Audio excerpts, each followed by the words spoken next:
Senador Roberto Rocha, muito bom dia, obrigado por atender o convite aqui da Rádio Bandeirantes. O que lhe parece essa discussão toda em torno da Petrobras, da mudança do presidente, dessa amarra que virou, né, o preço do dólar e essa política internacional da Petrobras, enfim, o que lhe parece tudo isso, senador? Bom dia. Bom dia, Agostinho. Bom dia, Humberto. Bom dia, amigos ouvintes da Rádio Bandeirantes. Eu estava gostando muito do bate-papo de vocês com essa questão do combustível. De fato, eu fico curioso como cidadão, eu falo como cidadão. Quando a Petrobras é assaltada, como foi recentemente, e tornaram a Petrobras uma empresa mais conhecida mundialmente, mas pelo lado mais negativo possível, tanto que recebeu inúmeros processos até nos Estados Unidos, onde ela tem participação na Bolsa, aí não tem problema, né? Quer dizer, aí quando a Petrobras é saneada, a Petrobras volta a ser uma grande empresa, a Petrobras que está fazendo o que foi dito aí por você e pelo Humberto, e é curioso, né? É curioso quando você vê que quando dá lucro é distribuído para os acionistas, mas quando dá prejuízo, aí quem paga é o povo. Não dá para ser assim. Então, o presidente está certo. Primeiro que quem controla a Petrobras é o governo. E quem é o presidente da República eleito democraticamente é ele. Então não dá para ficar dizendo que a interferência indevida, assim ou assado. Não, é um cargo que é demissível a qualquer momento. Eu acho que teve razões de sobra para poder fazer a troca. Eu nem conheço esse presidente da Petrobras, o que entra nem o que sai. Mas a gente vê os efeitos. É óbvio que tem os aspectos externos, né? O aumento do dólar, o preço do barril, que aumentou muito em relação à posse do presidente Bolsonaro. Mas é preciso fazer alguma coisa internamente. O presidente tem feito um esforço violento para não ter greve de caminhoneiros, senão o país para poder conter o aumento permanente do preço do combustível, especialmente do diesel, que impacta em tudo, no preço dos alimentos, etc. Aí a Petrobras age como se fosse uma ilha, inteira cercada de problemas, de brasileiros passando fome no meio de uma pandemia por todos os lados. Não dá para ser assim. Então, algo precisa ser feito. O presidente tem se esforçado aí, o governo tem se esforçado para fazer. Nós estamos correndo aí atrás para poder buscar recursos para o auxílio emergencial. Olha, eu sou brasileiro e meu Brasil, em primeiro lugar, é o Maranhão, como o do Cláudio é Alagoas. São dois dos estados mais necessitados do Brasil, onde tem brasileiros que passam fome diariamente. Então, se há alguém que realmente torce e luta para ter o auxílio emergencial de volta rapidamente, somos nós, nordestinos desses dois estados, principalmente nós do Maranhão, que é muito grande. Aí alguns estados já estão dando auxílio emergencial estadual, mas o governador do Maranhão, que se diz socialista, defensor dos pobres e dos oprimidos, ele não quer dar o auxílio emergencial estadual de jeito nenhum. E a propósito, onde é que tem a maior incidência de impostos no combustível? Tem incidem 4 impostos no combustível. É a CID, o PIS, COFINS e o ICMS. O ICMS, agora falo como presidente da Comissão da Reforma Tributária do Congresso e como relator da PEC 110 do Senado. Não há imposto mais violento no Brasil do que o ICMS. O ICMS é o maior imposto do Brasil e o imposto indireto e regressivo. Ele vai direto mordendo o consumo das pessoas. A principal base tributária do Brasil é a base de consumo. Por isso que o IVA unifica os impostos da base de consumo e é preciso fazer isso. E onde é que tem o maior ICMS do Brasil no combustível, como na energia elétrica? É no Maranhão. O único governador do Brasil, aliás, o único governador do Maranhão que aumentou impostos, a alíquota de impostos, foi o governador Flávio Dino. Aumentou 3 ou 4 vezes. Já passa de 30% a alíquota do ICMS na gasolina. Não, mas o João Dória aumentou aqui também, senador. Governador Não, eu João. estou falando do Maranhão. Ah, tá, do Maranhão, tá certo. Não, só para... O Só ICMS, pela oportunidade, né, Cláudio Humberto? aqui no Distrito Federal, o ICMS é de 26%. É. Você imagina, É uma loucura. cada litro de combustível, 26% fica com o ICMS, né? É preciso... Senador, já que o senhor, como presidente da Comissão de Reforma Tributária, vai botar a mão na massa, né? Ontem eu até publiquei na minha coluna e tratei desse assunto durante uma entrevista com o general Augusto Heleno aqui neste programa, que é um exemplo que assim, essa coisa que tem no Brasil, esses aumentos solavancos, né? De aumento de combustível. A Petrobras aumentou este ano a gente estava comentando isso aqui agora há pouco, aumentou já 4 vezes, né? Foi um aumento em média a cada 12 dias. Só a gasolina, 35%. Isso representa 70 vezes mais a inflação do período. Tem que acabar isso, né? Na Europa, por exemplo, você não percebe nenhum tipo de queixa em relação a isso, né? Aí eu fui atrás dessa história, sabe, senador, e trouxe aqui esse assunto. Por exemplo, no Reino Unido, está em vigor desde 2011 o que eles chamam de estabilizador do imposto sobre combustíveis, exatamente para evitar essas altas constantes que se verificavam naquela ocasião. Em 2011, era governo do conservador David Cameron, e eles então encontraram uma solução bastante engenhosa, que é do imposto flutuante, né? Quando o custo do combustível sobe, o imposto cai. Quando o preço cai, o imposto sobe. É assim. Na prática, tudo continua igual para o consumidor. O consumidor não vê alterada a sua despesa. Ele pode fazer previsão anual. Este ano, na minha empresa ou na minha família, vamos gastar X de combustível, porque ele sabe exatamente que o ano vai começar e vai terminar com o mesmo preço do valor do combustível.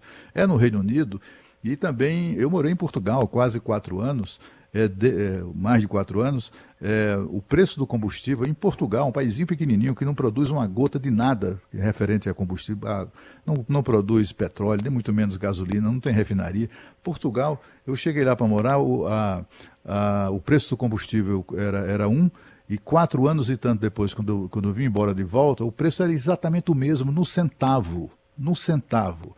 Quer dizer, é possível encontrar formas, né, de estabilizar o preço do combustível e que atenda também à ganância da Petrobras, né? O senhor, como presidente da reforma tributária, isso não poderia ser tratado, né? Não seria o ambiente adequado para tratar desse assunto? Com certeza. Humberto, se você for verificar a PEC 110 do Senado, que eu sou o relator, o meu parecer, o relatório já está apresentado há meses. Acho que há 1 ano eu já apresentei esse relatório lá no Senado. E aí o que acontece? Aliás, há mais de 1 ano, né? Porque o ano passado, 2020, passou assim com esse problema de pandemia que a gente às vezes não conta. E está lá dito no meu relatório que o preço do botijão de gás de 13 litros, do gás de cozinha, o gás de cozinha das pessoas, doméstico, não aquele gás que vai para o restaurante, no cilindro, não. Ele é desonerado. Ele tem uma alíquota tributária diferenciada. Aliás, essa é a principal diferença da PEC 45 da Câmara para a do Senado. É porque a da Câmara tem um IVA só. Aliás, estabelece que é o contrário, estabelece que cada estado cria sua alíquota. Nós não. Nós temos uma alíquota do IVA. Porém, a gente abre algumas exceções para alguns produtos e serviços. Não dá para tratar igual os diferentes num país continental como esse. Eu queria lançar aqui uma reflexão para vocês. Alguém diz assim, não, mas o presidente não pode diminuir o preço do imposto, do diesel, do gás de cozinha, sem dar uma fonte alternativa de receita. É verdade. Isso está escrito na Lei de Responsabilidade Fiscal, no artigo 14. Ele pode até fazer, mas ele não pode aplicar. Ao aplicar, ele tem que dizer qual é a substituição tributária. Ok. até agora não descobre qual que é, porque o país não conseguiu saber até agora como é que faz para desonerar, por exemplo, a folha de pagamento, porque é difícil achar receita no Brasil, porque a carga tributária já é tão alta, de 35%, que não dá para aumentar mais. Bom, mas eu queria deixar uma reflexão para vocês. Vocês sabiam que o governo dá de incentivo para a Ambev, para a Coca-Cola e para a Heineken na Zona Franca de Manaus é suficiente e sobra muito ainda para poder você fazer o que o presidente quer fazer com o gás de cozinha para milhões de pobres brasileiros? Eu não sabia Basta disso, fazer não. conta. Não sabia Então, disso, não. basta fazer conta. Por que fazer isso para um produto? Isso vem desde devia quando, senador? Desde quando? Desde muito tempo. Está lá na Zona Franca de Manaus. Porque se dissesse assim, rapaz, olha, é um incentivo para fabricar vacina, é um incentivo para fabricar remédio, é um incentivo para fabricar isso ou aquilo, você pode admitir, mas é um incentivo para bebidas que, enfim, não tem cabimento isso. Isso não existe. Então eu acho que se o governo estiver ouvindo essa entrevista, e eu estou fazendo um estudo para mandar oficialmente, mas faço questão pela primeira vez de dizer nesse programa. Eu estou tendo cuidado, Humberto, Agostinho, de buscar receitas para o governo. Você quer ver uma receita que é imensa e cujo projeto está no Senado, apresentado por mim, recentemente? Disse ao presidente da República, quando teve em Alcântara, disse ao ministro Guedes e disse agora ao secretário da Receita Federal. A gente não precisa estar inventando moda. Olha, o que acontece? Como eu disse aqui, nós temos 3 bases tributárias no Brasil. Tem a base consumo, que é onde incide aí o ICMS, o ISS, PIS, COFINS, que é brutal. Tem a base renda e tem a base patrimônio. Nos Estados Unidos, a principal delas, mais da metade da arrecadação tributária, é a base renda. Tá certo? Quem tem renda paga mais. No Brasil, é a base consumo, é o contrário.